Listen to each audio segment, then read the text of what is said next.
So, grüß dich, ich bin's wieder, Enker Spangler Franz. Ich möchte euch heute mal sagen, von Anfang an, wie das läuft, wenn man so eine Kamineinfassung und Verkleidung macht.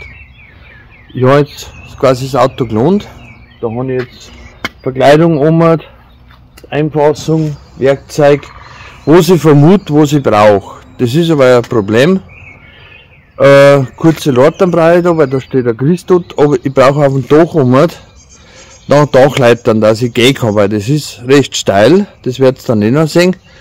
Jetzt muss man da noch Leitern auflegen, auf den Dachständer und ja, und dann vorne auf Baustelle.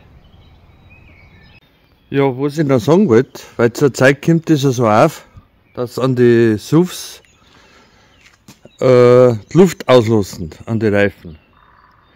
Man muss aber bedenken, manch einer braucht so ein Auto. Das darf man nicht vergessen. Die Autos sind nicht nur schlecht, sondern gut, wenn einer in der Stadt drin wohnt und nur die Hausfrau einkaufen geht, ist er überdimensioniert. Aber auf dem Land, wenn einer arbeitet damit, dann muss er den mindestens haben. Ansonsten müssen die noch ein größeres Auto und zusätzlich noch mehr ein Privatauto. Mit dem kann man privat fahren und kann auch arbeiten damit. Man kann was transportieren.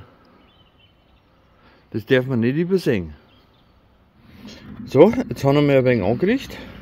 Das ist ganz schön steil. Jetzt muss ich die alte Bleieinfassung runter. Der Kamin, der ist oben ein bisschen enger wie unten. Das habe ich aber mit meinen Halter ausgeglichen. Das geht relativ leicht mit meinem System. Und jetzt reiße ich es einmal runter und schaue mir an, wie es drunter ausschaut. So, jetzt bin ich schon wieder im Aufbau. Die Einfassung passt. Nochmal Glück gehabt. Jetzt fällt sie ans Brustblech ein und fange dann mit der Verkleidung an. So, jetzt habe ich das Brustblech eingefalzt. Noch mit Targo Flex. Das ist ein ganz gutes Klebebandel.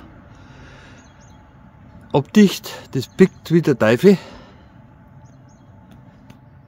Und jetzt geht es an Kaminverkleidung. Und da sieht man jetzt, dass das konisch ist. So, jetzt habe ich die Verkleidung schon mal. Jetzt kommt dann der Deckel drauf. Den habe ich da. Und dann kann man wieder eindecken. So, jetzt ist wieder alles eindeckt, die Leitern abgebaut, Taschen wieder gerichtet. Ist eigentlich recht schön geworden. Jetzt noch einen Schutt auflegen, die Leitern anbinden, dann bin ich wieder.